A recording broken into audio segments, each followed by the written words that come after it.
మీ business ఏదైనా మీ ఊర్లో promotion చేయాలంటే అది సుమన్ టీవీతోనే సాధ్యం. ఇప్పుడే సంప్రదించండి.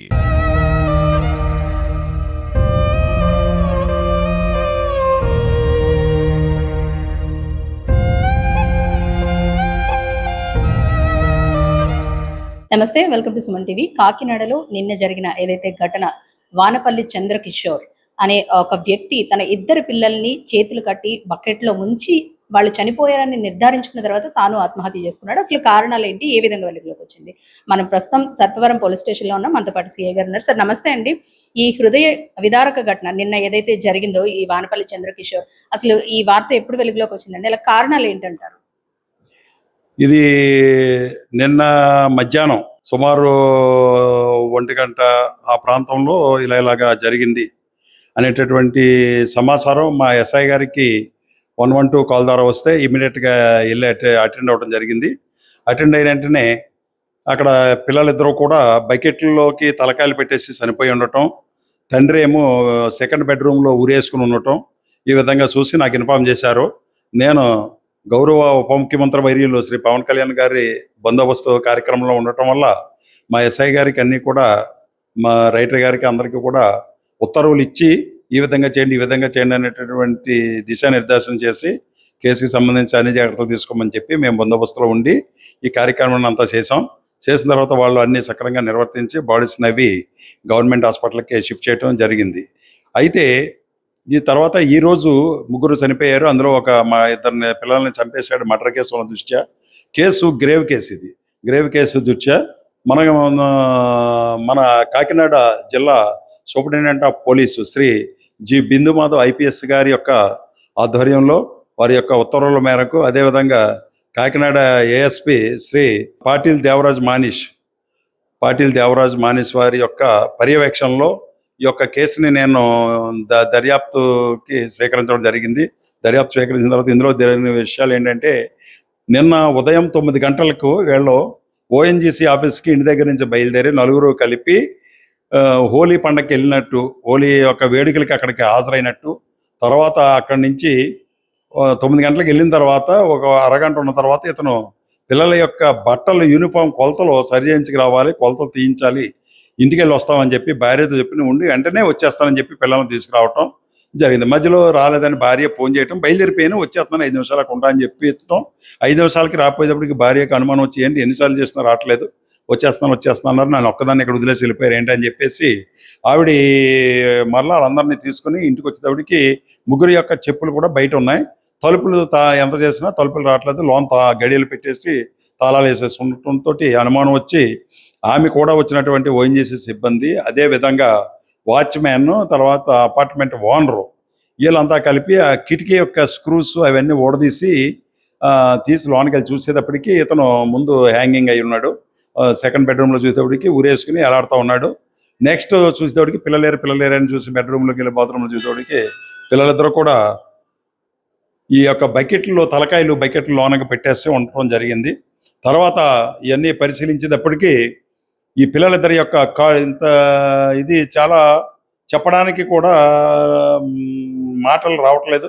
బాధాకరమైన, హృదయ విదారకరమైనటువంటి ఈ సంఘటన ఇది. అది నా ఏరియాలో జరిగింది కాబట్టి ఇది నాకు చాలా బాధగా ఉంది. మేము కూడా మధ్యాహ్నం ఇంక్వెస్ట్ అది చేసేటప్పుడు కన్నీటి పర్యంతం అవటం జరిగింది. అక్కడికి వెళ్ళటానికి కూడా పిల్లలను చూస్తే చాలా బాధ అనిపించింది.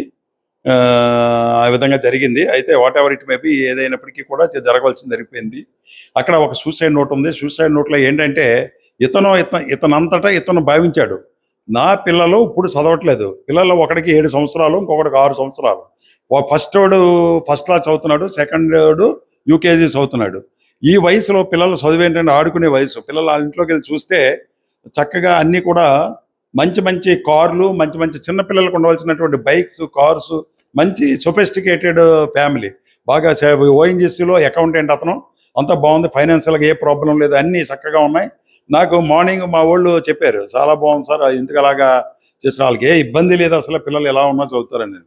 అయితే ఇందు మూలంగా నేను ప్రజలకి తెలియజేసేది ఏంటంటే, పిల్లలు ఇప్పటి నుంచే చదివేయాలి, ఇప్పటి నుంచే పెద్దోళ్ళు అయిపోవాలి, ఇప్పటి నుంచే వీళ్ళ మీద ఒత్తిడి పెట్టడం అనేటటువంటిది సరికాదు. వాళ్ళ నుంచి మనం ఏం ఆశించకూడదు. వాళ్ళు చదువుతారు, కొంతమంది 5వ తరగతి వచ్చేటప్పటికి ఇంప్రూవ్ అవుతారు. కొంతమంది 10th క్లాస్ వచ్చేటప్పటికి 10th క్లాస్ యావరేజ్ స్టూడెంట్ ఉంటాడు, ఇంటర్మీడియట్ కాలేజీ ఫస్ట్ వస్తాడు, లేదా ఫస్ట్ ర్యాంక్ కొట్టేయటం, ఎంసెట్లో ఫస్ట్ ర్యాంక్ కొట్టేయటాలు ఇవన్నీ జరుగుతాయి. ఇవన్నీ ఎప్పుడు వస్తాయంటే మెచ్యూరిటీ పెరిగే కొలిదే, బ్రెయిన్ పెరిగే కొలిదే వాళ్ళ యొక్క ఐక్యూ పెరుగుతుంది. ఐక్యూతో పాటు రెండు ఉంటాయి ఇందులో. There are 2 factors affecting. One is environmental factor, second one is heredity and environment. ఈ రెండింటి యొక్క ఉన్నది. హెరిడిటీ అంటే వారసత్వంగా తల్లిదండ్రులు తెలివైన వాళ్ళు అయితే పిల్లలు కూడా తెలివైన వాళ్ళు అయి ఉండొచ్చు. కాకపోయినప్పటికీ కూడా వాళ్ళు డెవలప్ అవడానికి అవకాశం ఉంది. ఏంటి ఎన్విరాన్మెంటల్, పక్క వాళ్ళని చూసి నేను కూడా చదువుకోవాలి, కష్టపడాలి, చేయాలనేటువంటి మనస్తత్వం ఎన్విరాన్మెంటల్. ఇది సైకాలజీలో ఉంటుంది. సైకాలజీలో హెరిడిటీ, ఎన్విరాన్మెంట్ ఇది ఏది అన్నది సైకాలజీలో ఉంటుంది. కాబట్టి ఈ 2 ఫ్యాక్టర్స్ చాలా ఉంటాయి. ఈ ప్రజలు, తల్లిదండ్రులు వీళ్ళంతా కూడా పిల్లల ఎడల ఎక్కువ ఒత్తిడి పెట్టకుండా చదువుకుంటారు. ఇది ఆడుకునే వయసులో ఆడుకుంటారు, చదువుకుంటారు. వాళ్ళని బలవంత పెట్టకుండా చక్కగా చదివించుకోండి. ఏదో ఒకటి అందరికీ ఉద్యోగాలు వచ్చేయాలని ఉండదు. కొందరు సెల్ఫ్ సస్టైన్డ్ అంటే వాళ్ళ కాళ్ళ మీద వాళ్ళు నిలబడి చేసుకుంటారు. కొంతమందికి వస్తాయి. గవర్నమెంట్ ఉద్యోగాలు అనేటువంటివి పరిమితంగా ఉంటాయి. కాబట్టి ఈ రోజుల్లో, పాతకాలంలో అయితే గవర్నమెంట్ ఉద్యోగమే, లేకపోతే వేరే పని చేసుకోవాల్సి వస్తుంది, కూలి పనులు అవి చేసుకోవాల్సి వచ్చేది. ప్రజెంట్ ఆ పరిస్థితి లేదు. ఈ స్కిల్ డెవలప్మెంట్ ఇవన్నీ వచ్చిన తర్వాత, ఈ యొక్క కంప్యూటర్ తర్వాత సాఫ్ట్వేర్ జాబ్స్ ఇవన్నీ వచ్చిన తర్వాత ఉద్యోగాలకైతే కొరత లేదు, చేసుకోవాలి. కానీ బాగా చదువుకుంటే మంచి ప్యాకేజీలు వస్తాయి, బాగా చదువుకోకపోయినా బ్రతకడానికైతే లోటు ఉండదు. కాబట్టి ఇప్పటి నుంచే ఈ యొక్క వానపల్లి చంద్రకిషోర్ ఈ యొక్క తండ్రి ఈ విధంగా ఆలోచించినట్టు ఎవరు ఆలోచించకూడదు, ఆలోచించవలసిన అవసరం అయితే లేదు. ఇతను చాలా తప్పుగా ఆలోచించి చిన్న పిల్లల నుండి నీరెళ్ళు బతకవలసినటువంటి 7 సంవత్సరాలు వానపల్లి జోషిత్, వానపల్లి నిఖిల్ 6 సంవత్సరాలు వీళ్ళిద్దరి యొక్క ప్రాణాలని బలిగొన్నాడు. ఇది చాలా దురదృష్టకరమైన విషయం. ఈ యొక్క కేసుని నేను మా కాకినాడ జిల్లా ఎస్పీ శ్రీ జి బిందుమాధవ్ గారు, అదేవిధంగా పాటిల్ దేవరాజ్ మానిషి ఏఎస్పీ కాకినాడ వారి యొక్క పర్యవేక్షణలో ఈ కేసుని నేను దర్యాప్తు చేస్తున్నాను. ఇందులో ఈ కేసులో ముఖ్యంగా ఎస్ఐ శ్రీనివాస్, అదేవిధంగా మా రైటర్ నాగేశ్వరరావు, అదేవిధంగా హెడ్ కానిస్టేబుల్ రామకృష్ణ, తర్వాత అనిల్ రాజు, మిగిలిన సిబ్బంది అంతా కూడా ఈ కేసులో దర్యాప్తులో నాకు సహకరించారు. వాళ్ళందరికీ కూడా ప్రత్యేకమైన అభినందనలు తెలియజేసుకుంటున్నాను. సో నేను తల్లిదండ్రులకి చెప్పేది ఇదే, ఇంతకన్నా ఈ కేసులో చెప్పేది ఏం లేదు.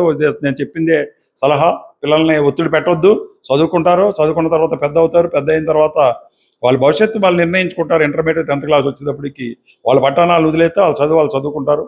మనం ఓన్లీ వాళ్ళకి కావాల్సినవి సమకూర్చడం, మనకి తగిన విధంగా గైడెన్స్ ఇవ్వడం, అంతే తప్ప ఈ విధంగా ఒత్తిడి పెట్టి ఏదో అయిపోతారనేటువంటిది మనసులో మనమే ముందుగా ఆలోచించేసుకోకూడదు. ఎప్పుడో జరిగేదానికి ఇప్పుడు ఆలోచించుకోకూడదు. ఎవరు ఏమవుతారో ఎవరు ఏమి చెప్పలేం. కాబట్టి తల్లిదండ్రులు ఆ విధమైనటువంటి ఆందోళన పెట్టి పిల్లల్ని భవిష్యత్తుని నాశనం చేయవద్దని మనస్పూర్వకంగా కోరుకుంటున్నాను. అతనికి చిన్న పిల్లలు కనీసం ఏబిసిడీలు కూడా ఇంకా సరిగా నేర్చుకోలేని వయస్సులోనే వాళ్ళ తలరాతల్ని మార్చేశాడు ఆ తండ్రి. పోటీ ప్రపంచంలో రాణించలేరేమో అని ఆలోచనతో ముందుగానే ఆ పిల్లల్ని ఇంత కర్కశంగా వాళ్ళ ప్రాణాలు తీసి తాను కూడా ఆత్మహత్య చేసుకున్నాడు. ఇలాంటి ఘటనలకు పాల్పడొద్దంటూ కూడా సిఐ గారు చెబుతున్నారు. అలాగే తల్లిదండ్రులు కూడా పిల్లలపై ఒత్తిడి పెట్టకూడదంటూ కూడా చెప్తున్నారు. కెమెరా పర్సన్ చిన్నతో అనుశ్రీ, సుమన్ టీవీ, కాకినాడ.